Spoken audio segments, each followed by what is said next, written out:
भक्तजनों, आज आप सुने सोमवार व्रत कथा भोलेनाथ की। पद यात्रा करके अपने गांव वापस लौटते हैं। इसी सफ़र को कांवर यात्रा भोला जाता है। ऐसे ही वो महाकाल का एक भक्त था। भोला राम ने सावन माह के प्रथम सप्ताह हरिद्वार से जल लेकर बाबा विश्वनाथ बनारसी की तरफ पैदल यात्रा आरंभ करने का प्रण किया। यह कांवर यात्रा आज तक की सबसे लंबी दूरी की यात्रा बनाने वाली थी। भोला राम के इस ऐलान से आसपास के गांव में खलबली मच गई, क्योंकि भोला राम शारीरिक तौर पर ज़्यादा मजबूत नहीं था, लेकिन फिर भी उसने इतना बड़ा संकल्प कर लिया था कि जहाँ बड़े बड़े भक्त घुटने टेक देते हैं, भोला राम के परिवार वाले उसे समझाने की बहुत कोशिश करते हैं, लेकिन भोला राम का संकल्प अटूट था। उसने ठान लिया था कि अब उसका कोई साथ दे या ना दे, वो कांवर लेकर अकेला ही जाएगा। भोला राम की कांवर सजाने के लिए कई गांवों के लोग उपस्थित हुए थे। सभी भोला राम का उत्साह बढ़ाते हैं। हालांकि भोला राम को अपने महाकाल पर पूर्ण विश्वास था, इसलिए वो इस कांवर यात्रा का संकल्प को छोटा ही समझ रहा था। दरअसल वो पहला बार महाकाल की कांवर यात्रा में हिस्सा लेने जा रहा था और उसे अंदाज़ भी नहीं था कि इस तरफ में कितनी परेशानियां होने वाली है। भोला राम अगली सुबह अपनी कांवर यात्रा अकेले ही आरंभ करता है। आसपास के गांव से कई भक्त भोला राम को देखने पहुँचे, लेकिन कोई उसका साथ यात्रा में जाने को तैयार नहीं हुआ, क्योंकि सभी भोला राम के संकल्प की कठिनाइयों को भली भांति समझ रहे थे। भोला राम धीरे धीरे कदम बढ़ाने लगता है। भोला राम की कांवर का वजन लगभग 10 किलो था, जो कि उसके शरीर के वजन से 10 किलो अधिक था। भोला राम कुछ ही दूर आया था कि महाकाल उसकी परीक्षा लेना शुरू कर देते हैं। भोला राम की कांवर से पानी टपकने लगता है। भोला राम पानी की मटकियों को चेक करता है तो उसे एक मटकी में छोटा सा छेदा दिखाई देता है। भोला राम मटकी का छेद बंद करने की बहुत कोशिश करता है, लेकिन उसके पास ऐसी कोई वस्तु नहीं होती जिससे पानी की धारा रोकी जा सके। वो महाकाल का नाम लेकर आगे बढ़ने लगता है। अचानक उसे रास्ते में एक मजदूर दिखाई देता है, जो रोल बनाने के काम में लगा हुआ था और वो आगे के पास खड़ा होकर डामर गरम कर रहा था। भोला राम को तुरंत तरकीब सूझी। वो मजदूर के पास जाकर थोड़ा सा डामर लेकर मटकी के छेद में लगा देता है और डामर लगते ही पानी टपकना बंद हो जाता है। भोला राम मजदूर को धन्यवाद देते हुए आगे बढ़ जाता है। समस्या का समाधान होते ही भोला राम का उत्साह दोगुना हो गया और उसकी यात्रा की गति बढ़ चुकी थी। 4 घंटों की यात्रा होती ही भोला राम बहुत थक जाता है और रोड के किनारे एक पेड़ के पास बैठ जाता है। भोला राम अपने साथ कुछ खाने पीने की सामग्री राख कर लाया था, जिसे निकाल कर वो खाने लगता है। खाना खाने के बाद भोला राम को नींद आ जाती है और वो पेड़ से टीक कर सो जाता है। उसी सड़क से 2 मुसाफिर गुजर रहे होते हैं। अचानक उनकी नज़र भोला राम पर पड़ती है। वो पेड़ से टीका हुआ सो रहा होता है और उसके बगल में एक थैला और कांवर रखी होती है। यह दोनों मुसाफिर दुष्ट अपराधी थे। भोला राम का थैला चोरी करने के विचार से दोनों उसकी तरफ बढ़ने लगते हैं। भोला राम के थैले में कुछ पैसे और उसके यात्रा में उपयोग होने वाली जरूरी वस्तु रखी हुई थी। दोनों मुसाफिर जैसे ही भोला राम का थैला उठाते हैं, डर से उनके पाँव कांपने लगते हैं, क्योंकि थैला उठाते ही भोला राम के सर के ऊपर एक बहुत विशाल सांप फन फैलाए खड़ा हो जाता है। सांप को देखते ही थैला छोड़कर दोनों दुम दमाकर भाग जाता है। भोला राम को सोते हुए पूरी रात गुजर जाती है। उसे इस घटना की भनक तक नहीं लगती है और जैसे ही वो सुबह उठ कर देखता है कि उसका थैला थोड़ा दूर पड़ा हुआ है, उसे समझ में आ जाता है कि किसी ने चोरी करने की कोशिश की है। लेकिन उसे ताज्जुब होता है कि चोर ने थैला छोड़ क्यों दिया था। भोला राम तुरंत थैले में अपना सामान देखता है। उसे सभी चीज़ें बैग में मिलती है। वो अपनी नित्य क्रिया करके कांवर यात्रा पुण्य आरंभ कर देता है। भोला राम को महाकाल की यात्रा में आनंद आने लगता है। भोला राम को रास्ते में कांवर ले जाते देख कई श्रद्धालु खाने पीने की वस्तु और पैसे उसे भेंट करते हैं। भोला राम को सफ़र करते हुए 8 दिन गुजर चुके थे और अभी तक उसने आधा ही सफ़र तय किया था। रास्ते भर बारिश की बूंद भोला राम को थकन का एहसास नहीं होने दे रही थी।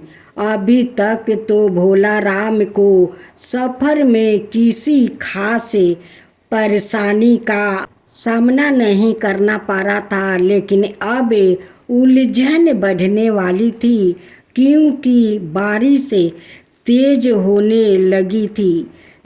नदियों का जल रास्ते पर बढ़ रहा था और अभी भोला राम को रास्ते में कई नदी नाले पार करना था।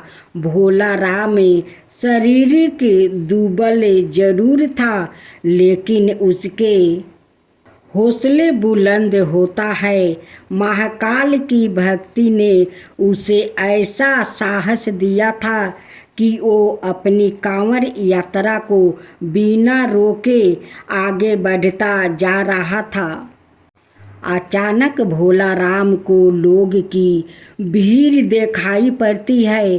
वो पास जाकर देखता है तो हैरान हो जाता है, क्योंकि नदी का पुल टूट चुका होता है और आगे जाने के लिए यही एक रास्ता था और जब तक नदी का पानी सामान्य रास्ता में नहीं आ जाता तब तक यहाँ से करना नामुमकिन था।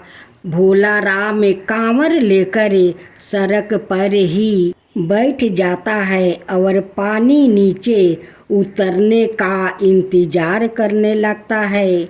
उसे बैठे 4 घंटे ही हुए थे कि अचानक एक एम्बुलेंस आकर खड़ी हो जाती है। एम्बुलेंस के अंदर मंत्री को ले जा रहा था, लेकिन पुल टूटने की वजह से एम्बुलेंस को रोकना पड़ता है। लेकिन जैसे ही मंत्री के कफिल को पुल टूटने की खबर मिलती है तो वो मंत्री जी के लिए हेलीकॉप्टर भेज देते हैं। हेलीकॉप्टर पहुंचते ही मंत्री जी के साथ साथ वहां बैठे लोगों को भी नदी के उस पार जाने का मौका मिल जाता है और उन्हीं लोगों के बीच में भोला राम भी अपना कांवर लेकर हेलीकॉप्टर में बैठ जाता है और नदी पार कर लेता है। भोला राम महाकाल को मन ही मन प्रार्थना करता है और अपना सफ़र जारी कर देता है।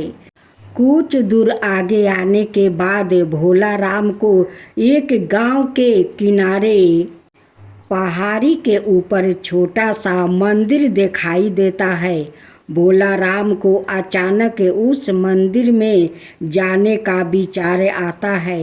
वो अपनी कांवर लेकर मंदिर की तरफ जाने लगता है।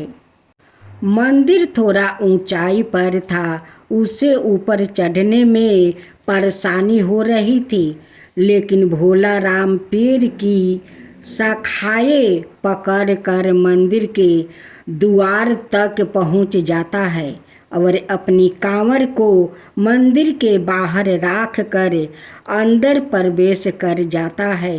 अंदर पहुंचते ही उसे एक साधु ध्यान में बैठा हुआ दिखाई देता है। भोला राम की आहट से उनकी आंखें खुल जाती है। वो भोला राम को उसके नाम से बुलाते हुए कहते हैं कि भोला राम लाओ पानी मुझे दे दो, मुझे बहुत प्यास लगी है। भोला राम को ताज्जुब होता है कि साधु यह कैसे जानते हैं कि मैं मटकी में जल लाया हूँ। भोला राम तुरंत साधु के सामने हाथ जोड़कर खड़ा हो जाता है और कहता है, बाबा आप तो अंतर्यामी है, प्रतीत हो रहे हैं।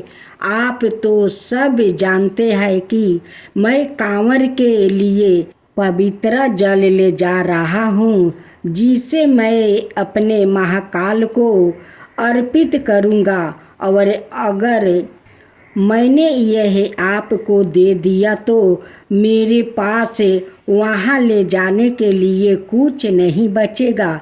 और वैसे भी रास्ते में बहुत सारा जल गिर चुका है। मैं क्षमा चाहूँगा, मैं आपको जल नहीं दे सकता। और इतना कहकर भोला राम मंदिर से बाहर आ जाता है और अपना कांवर लेकर पहाड़ से नीचे उतर आता है। भोला राम कच्चे रास्ते से आगे बढ़ने लगता है। थोड़ी ही दूरी उसे एक गांव दिखाई देता है और जैसे ही वो गांव के करीब पहुंचता है, वहाँ कुछ लोग बैठे होते हैं। सभी भोला राम को कांवर ले जाते देखे उसके पास पहुंच जाते हैं। गांव के लोग भोला राम को खाने पीने की वस्तु भेंट करने के लिए आगे आते हैं, लेकिन भोला राम उन्हें रोक देता है और कहता है, अगर आप मुझे कुछ देना ही चाहते हैं तो पीछे पहाड़ी पर एक मंदिर है, वहाँ एक साधु भूखे प्यासे बैठा है। कृपया करके उन्हें यह सब भेजवा दीजिए। गांव के लोग भोला राम को आश्चर्यचकित होकर देखने लगते हैं और कहते हैं, भैया यहाँ तो कोई पहाड़ी नहीं है या पूरा इलाका जंगली है और यहाँ पेड़ पौधों के अलावा आपको कुछ दिखाई नहीं देगा। जरूर आपको कोई भ्रम हुआ होगा। भोला राम सोच में पड़ जाता है और कुछ देर के बाद वो कहता है कि मैं देव के साथ कहे कसम खाता हूँ, यहाँ पहाड़ी में एक मंदिर है। आप सभी मेरे साथ चलिए, मैं आपको दिखाता हूँ। और भोला राम सभी को लेकर पहाड़ी को खोजते हुए चलने लगता है। लेकिन उससे कुछ दूर आते ही एहसास होने लगता है कि वो गलत रास्ते जा रहा है, क्योंकि काफ़ी देर तक चलते हुए उसे पहाड़ी दिखाई नहीं दे रही थी और यह रास्ता भी उसके लिए अनजाना सा लग रहा था। वो गांव वालों से तुरंत कहता है कि आपके गांव आने का इसके अलावा कोई और रास्ता है क्या? गांव वालों माना कर देते हैं और भोला राम को समझाते हैं कि आप भ्रमित ना हो, यहाँ कोई मंदिर नहीं है और ना ही कोई साधु भूखे प्यासे बैठा है। आप अपनी कांवड़ यात्रा पूर्ण आरंभ करें, अभी आपका सफ़र लंबा है। भोला राम यही घुटने के बल बैठ जाता है और हाथ जोड़कर महाकाल का आह्वान करके जोर जोर से रोने लगता है और रोते हुए कहता है, महाकाल, मैं आपको पहचान नहीं पाया, कृपया मुझे दर्शन दीजिए। मैं जानता हूँ साधु के भेष में आप ही थे। मैं आपके लिए जल लाया हूँ और मैं आपको जल पिलाए बिना यहाँ से नहीं जाऊँगा। और कुछ ही देर में भोला राम के सामने से बड़े बड़े पेड़ों के पीछे अचानक पहाड़ी मंदिर नजर आने लगता है। गांवों के सभी लोग मंदिर को देखकर तंग रह जाते हैं। मंदिर देखते ही भोला राम कांवर लेकर दौड़ पड़ता है और दोबारा उसी मंदिर में प्रवेश कर जाता है। गांव के लोग पहाड़ी के नीचे खड़े होकर महाकाल की महिमा देख रहे थे। मंदिर की रहस्यमयी था, जिसे आज से पहले किसी ने नहीं देखा था। भोला राम मंदिर अंदर पहुँचे ही साधु के सामने अपनी कांवर रख देता है। साधु भोला राम से कहते हैं, मेरे मस्तक में जल ढालो। और जैसे ही भोला राम मटकी से साधु के सर में जल ढालता है, अचानक उसके सामने का नज़ारा बदल जाता है और वो वाराणसी की गंगा नदी के किनारे पहुंच जाता है। उसे कुछ समझ में नहीं आता, क्योंकि अभी यहाँ तक पहुँचने के लिए उसे 5 दिन का सफ़र और करना था। लेकिन यह सफ़र पलक झपटते ही पूरा हो चुका था। महाकाल की महिमा को वो समझ चुका था। भोला राम की आँखों में आंसू आ जाता है और वो गंगा नदी के किनारे महाकाल के ध्यान में बैठ जाता है। भोला राम की कांवर यात्रा सवाई महाकाल ने संपन्न की थी, जिससे भोला राम का जीवन धन हो गया था और उसकी कांवर यात्रा पूरी होते ही महाकाल की कहानी गाथा समाप्त हो जाती है। जय शिवा ओमकारा प्रभु हरे शिवा ओमकारा ब्रह्मा विष्णु सदा शिव अर्धंगिनी धारा। ओम जय शिवा ओमकारा एकानन चतुरानन पंचानन राजे शिव पंचानन राजे हंसासन गरुड़ासन विषवाहन साजे।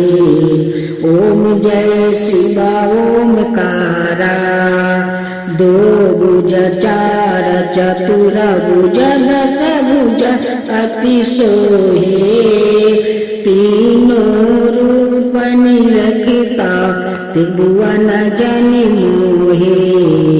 ओम जय शिवा ओमकारा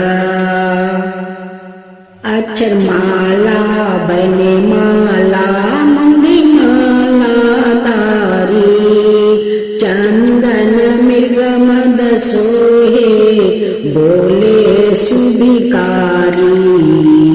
ओम जय शिवा ओमकारा श्वेतांबर पीतांबर गंबर अंगे सनिकादिके बरे मादिकी भूतादिकी संगे। ओम जय शिवा ओमकारा करिके मध्यम कमंडल चक्र त्रिशूल धरता जग करता जग भरता जग पालन करता। ओम जय शिवा ओमकारा ब्रह्मा विष्णु सदा शिव जानते अविवेका प्राण बचर के मध्यम याहे तीनों एका। ओम जय शिवा ओमकारा तीर गुण शिव जी के आरती जो कोई नर गावे शिवा जो कोई नर गावे। कहत शिवानंद स्वामी मन भजत शिवानंद स्वामी मन बाचित फल पावे। ओम जय शिवा ओमकारा जय शिवा ओमकारा।